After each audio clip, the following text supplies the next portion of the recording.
Hello, everyone, and welcome to Middle Georgia Speedway here, which is just south of Macon, Georgia, for the running of the Drydene 200 here, race number 6 of 14, the NSDCA Mountain Dew Custom Series, season number 7. Front row consists of two rookies, Evan Hunter and Brandon Beal. They've had different seasons. Evan's been on a bit of a schneid to start his season, while Brandon Beal won the season opener at Daytona, but has slipped back in the point standings to 6th after the fact. Looking for good runs today out of both of those drivers. Two champions in row number 2. Peter Onjek, they're the Season 1 MDCS champion, putting together a good qualifying performance for 2XL Racing. And then Cordell Smith starts 4th. He was fastest in practice and is a former RBSTS champion. Grizzled veterans starting on row 3, Gunnar Matheson and Rose Henson. Hayden Mears an excellent qualifying run in 7th. To his outside, Nathan Ormond returning to the NSDCA in the 91, looking for his 3rd short track victory in his career. And then Kyle Corbett, Alex Fletcher's two drivers who are excellent at the short tracks, start in row number 5. Where everyone else is, well, they're out here in turn 3. Joining them back here, Patrick Smith starting 31st. That's your points leader. Nowhere where he wants to be in qualifying for the driver for Evernham Motorsports. But these two drivers want to see that. Danny Lloyd, the 94, Adam Mitchell in the 83, as they look to close in on him for the points lead. Let's not waste any more time here waiting to get the Drydene 200 underway. Let's get these engines fired up here for the first time in NSDCA history at Middle Georgia.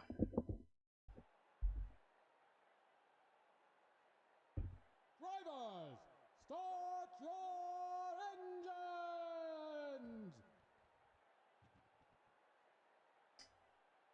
All 35 cars come to life here at this track, where you see a recently repaved bottom groove. So that is going to be the preferred line around this racetrack. That fresh asphalt working the bottom. You can run the top side, but there's going to be less grip up in the gray. And that's going to be crucial on getting a good start, because some of these guys on the top side misfire. They will go backwards quickly. This track measures just over a half a mile. You see some new safer barriers put in here through the corners. But hopefully drivers won't be needing to use those today. Evan Hunter leads us down. Brandon Beal to his outside. Two rookies behind a lot of veterans behind him. We've got a field full of inexperience and experience. Many Cup drivers in the field today as well. But it's Evan leading them down to start off the Drydene 200. We are underway from Middle Georgia. Alrighty, Brandon Beal pushing high. See everybody trying to get down, trying to sort it out, and they're going to get together. Gunnar Matheson goes around with Cordell and Beal. I think everybody's going to do a good job of missing it. Dylan Young scrambling. He does not, goes right into the 11. Already early incident here at Middle Georgia. We're going to be under caution very quickly. Evan Hunter leads it over Peter Onjek. Hayden Mears, Kyle Corbett. Very good start for Hagen Enterprises. All three of their cars now in the top 6, as hopefully we're going to be cautious coming back around here. We've seen a problem in the past where drivers get into each other under caution, but I think we're going to be all right. Brandon Beal, Gunnar Matheson, not the start they wanted at all. Cordell Smith is going to find himself mid-pack, and less damage compared to the 11 and 37. But get a replay, see what happens. Everybody just got together there off of turn 2. Brandon Beal did not get the start he wanted on the high side, but neither did Gunnar Matheson. He gets checked up 3 wide here. Beal's pushing up the track. Cordell finds himself in the middle, trying to get down. He sees the gap that the 64 and the 11 have opened for him. But off the corner, Brandon Beal comes down, trying to keep it off the wall. Cordell and Matheson push up, and they all connect with the 37 at the same time, sending all 3 of them sideways in front of the field. Everyone does a good job of avoiding this, except for Dylan Young, all the way in the back of the field.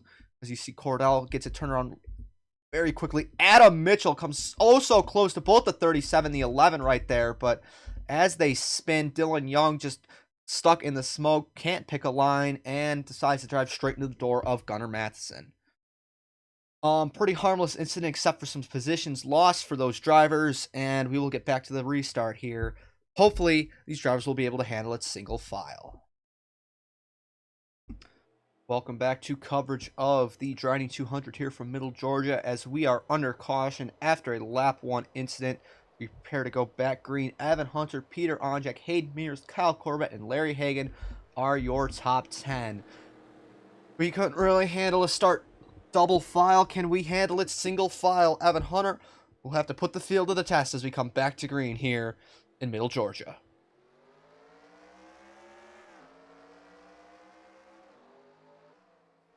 Hayden Mears has been money on these starts, had a good one, and now he's looking underneath Peter Onjak for second as we come through down the back straightaway into turn 3. The E3 spark plugs, Dodge Charger to the inside, and now to the inside for the race lead. What a move by Hayden Mears, trying to take it away from the 44.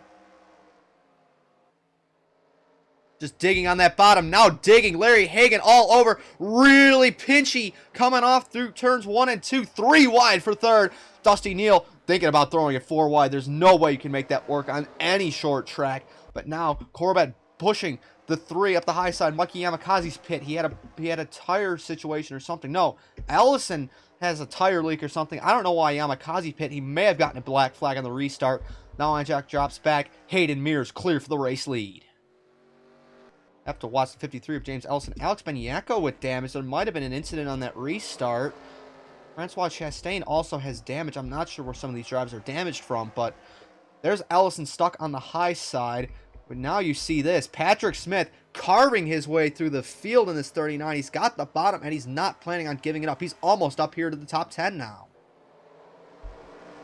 Let's give a nod to Glenn Mixon in the top 10 in this 81 for Luke Evans Incorporated. This team, this 81 car, has been nowhere all season, but now Mixon, a Dr. Pepper Dash Series driver, giving it the love it deserves. Now trying to get by Peter Onjak, learning a lot there from Nathan Orman right in front of him. Top 4 single file. Hagan in the 28 trying to get past the car he owns, that 61. All 3 Hagan Enterprises cars in the top 5 right now. You love to see it, but that is the Coors Light Racing machine of the 28. Last week's winner. I don't think he could have gone into this season and predicted Coors Light Racing to win a race, but Hagan, he ran really well at Steelback. In his only other start here in the number 28 machine. He got the pole at Steelback, and then Jay Jefferson won last time out at I-69. Now the top 4 closing up. These Corbett and Hagan reeling in Hunter and Mears. You see they're trying to run that high side, kind of diamonding the apex here, especially through turns 2 and 4 here at Middle Georgia. So interesting lines being taken. Now we got side-by-side action. Glenn Mixon, Nathan Orman. This is the battle for 6th. Gatlin Downey's worked his way up the field in the 65. Smoke on the back straight away. No caution. Might have been the 93 of Archibald Buttersworth. So a lot of action, a lot of beating and banging going on here. As Corbett now really having to defend on the 28. Mixon's going to clear. Here comes Gatlin Downey underneath Nathan Ormond. 2 longtime veterans in the NSDCA fighting one another, although Ormond had taken some years off before this year. Now Onjak, maybe the equipment of that number 3 getting to him as he slips back on the high side. Danny Lloyd now looking underneath in the 94. As it's the usual blue, black, and white car group kind of all nestled in with one another once again. We've seen that as a theme this season. Brad Stover missed it last time out at I-69. He's back in the 92, but going backwards down the running order so far is now Patrick Smith looking to the inside as they are shaky back here. Indy Zanderbolt, Austin Delgado getting together off of turn 4. Careful, careful. And now Bobo Jones pushes Ethan Head up the track. Bobo's not happy about that, and now he's all over the joint. The 77 wrecks the 42 wrecks. We're definitely going to be under caution for that one as Bobo got all out of shape, got frustrated with the 89, and rule number 1 of stock car racing, learn to wreck somebody without wrecking yourself. And Bobo Jones could not find that, as Benyako not too happy with the 42, as we are under caution once again here in Middle Georgia. Evan Hunter took the lead back as we were cycling through the field, so he will have the lead on the restart once again. Hayden Mears expected to be hot on his tail. Let's get a replay, see what has all transpired. This one did not bring out a caution, but this is when the 29 got his damage. It was Francois catching the back bumper of the 89 and just body slamming the 29 down, and Benyako found the inside wall. That's where those 2 cars got their damage from. We did see more smoke on the back straightaway. This one was from the 93 of Archibald Buttersworth, getting in the 68 and the 53, sending the Shore Lodge Camry spinning. but a quick recovery meant no caution. Slowing it down here as we see what happened with Bobo Jones and Ethan Head. Head hits him just a little bit there through turns 2. That's going to upset the Pontiac Grand Prix, the Monster Energy machine of North Motor Motorsports owner driver Bobo Jones. Bobo slides up, keeps it in the gas, not too happy with Ethan Head, but that catches both cars. Both of them find the outside wall. And the 77, Bobo could not keep the car under him, and that catches the 42 of Delgado, and Austin Delgado backs into the safer barriers in turn 3. Tough break for Austin, and Bobo falls down the order once again. It's been a pretty good year for Bobo, considering how the past 2 ones went, finding himself 9th in points, but today's run, will not help him at all. Let's get you back to the restart here in Middle Georgia. Well, the lights are out on the Pontiac pace car, and welcome back, folks, to the Drydene 200 here from Middle Georgia Speedway. And you guessed it, Middle Georgia. Evan Hunter leads it as we are approaching halfway. It's the Hagen group. Mears, Corbett, Hagen himself, and Neal all lined up, filling up the top 5. Then it is Mixon, Downey, Ormond, Lloyd, and Henson, the rest of your top 10. Dodges sweep the top 10 currently. It's an all-Dodge top 10 as we go back to green here, Middle Georgia. And Evan Hunter pushes up. Hayden Mears sees the door open. He wants the race lead back to the rookie, the part-time rookie underneath the full-time rookie. And Hayden Mears, looking to prove himself as a future star in the NSDCA, takes the race lead with a commanding move. 3 wide back here. Ormond knows the power of that 91 equipment. He doesn't want to waste it in what could be his only opportunity in this car. Pushing past Glenn Mixon, as now Mixon gets thrown 3 wide by Downey. Downey sees a gap and he takes it. Getting past that 81, the LAI equipment might be wearing out, especially stuck up on the high side is Finn Guy pushing up the hill a little bit. Ormond turned around by Henson. That's going to send the 91 backwards through the field. And do we have a caution? Yes, we do. Mikey Yamakaze might have gotten black flag for the 2nd restart in a row. Ormond around, tough break for the driver for Evernham Motorsports. Just this classic short track incident. I think Ormond was trying to get the bottom. I think Henson was just there and they got together. We'll get a replay, but Hayden Mears now, he's been excellent on these restarts. What can he do now that he has the race lead? Find out in just a few laps. Back bumper shot of the 91, driving down into the corner. Henson there. Ormond pinched the 17 off, it looks like. Compared to, you can see the groove there with the pavement on the racetrack, and 91 found the outside wall. Another look at this one here. You see Henson tries to get down, but Ormond, they just went down the track at the same time, and one of them had to give, and it was the 91. Get back to the green, folks, here after these messages.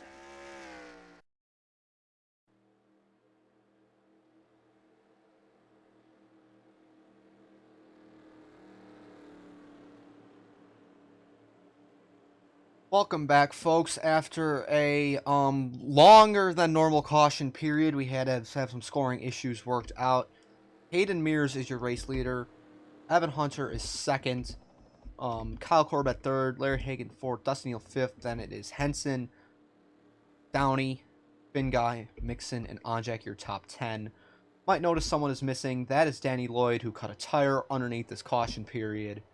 Don't think we do have all 35 drivers still in the race, but hopefully the lineup issues will not reoccur, as fans are ready to see some action once again. Hayden Mears has been the master on the starts all day long. Do we see another one out of the 64? No, we do not, because Evan Hunter gets a better one here. Kyle Corbett maybe even better, tries to get underneath the 44. They're going to be 3 wide off the corner. No, Corbett stays in. It's going to allow Evan Hunter to get to the lead underneath his teammate.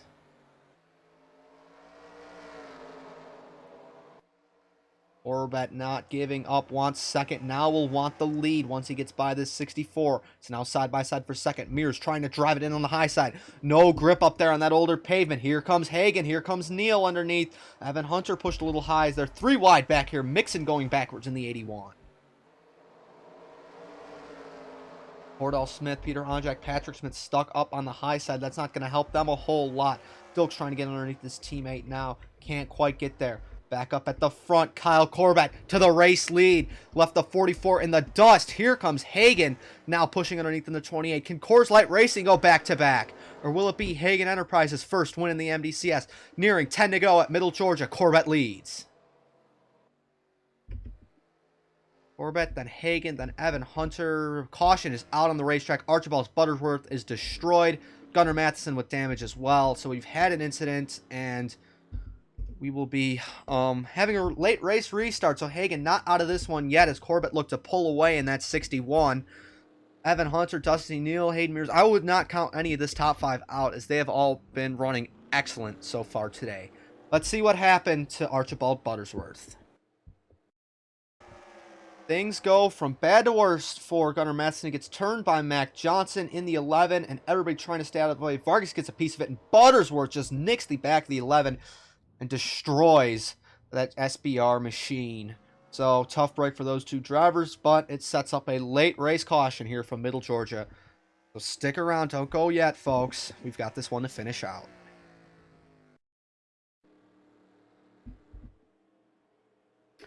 Here we go, folks. Lights are out on the Pontiac Pace Car here in the Drydene 200. Late race restart coming up. Kyle Corbett leads it. Larry Hagan, owner of that 61 car, sits second, looking to go back-to-back for Coors Light Racing. Evan Hunter trying to put Anj Auto in victory lane. Dusty Neal, Hayden Mears, the part-time cars for Hagan Enterprises up here. Finn Guy and Henson, other veterans of the MDCS. It's a Dodge top 7, but Adam Mitchell, Ethan Head, some Toyotas back there trying to pinch their way up here to the top. But Corbett leads us down. Here we go, back to green, and Middle Georgia, fans on their feet. What happens next?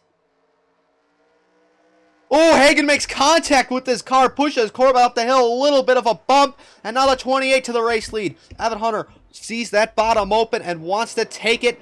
Give him P2. Give Neal P3 possibly. Look at that mid-corner run. Oh, Hayden Mears getting squirrely off the front bumper of the 79. Corbett going backwards. Hagan in control right now. Corbett nearly into the outside wall. It's all falling apart for the Orange Theory Dodge Charger. As I trip over my words. One last look through the field, seeing where everyone else is running. 3 wide. Luke Evans on jack into the wall. Catches Sanford. Catches Patrick Smith. Your points leader damaged, and he's going to be going backwards for the rest of this race. The hood crumpled up on the 39. Dylan Young almost into the outside wall. Action all over this racetrack. Danny Lloyd back down pit road. I guess everybody just gets penalized at the back of the grid. Hagan pulling away. Hunter does not want to let him go too soon. Look at the run through turns 1 and 2. It's tough to be the leader here, it seems like. But no drive off corner exit. Dusty Neal could be setting up a move in the Harris Teeter 69. Hayden Mears driving it in, trying to get past by Corbett. HE 3-4-5 right now. 3 to go for Larry Hagan, trying to go back to victory lane in the NSDCA. 28 pulling away. Evan Hunter may have burned his stuff up in the 44. Now Corbett has got himself gathered back up and looks underneath Dusty Neal. Patrick Smith. Smith's on pit road. The damage too much to continue with. 2 to go. Hunter up the hill. Here comes Neal. Here comes Corbett. Looking possibly to get second and third. But I don't know if there's time to catch Larry Hagan. Coors Light Racing, body armor on the car this season.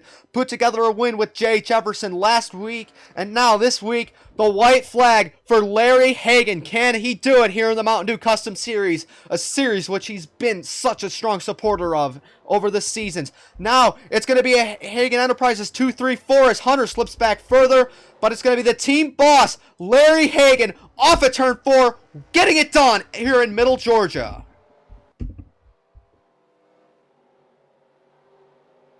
And it's not a 2-3-4 for Hagan Enterprises. Evan Hunter edges Hayden Mears to the line. The championship has been shaken up.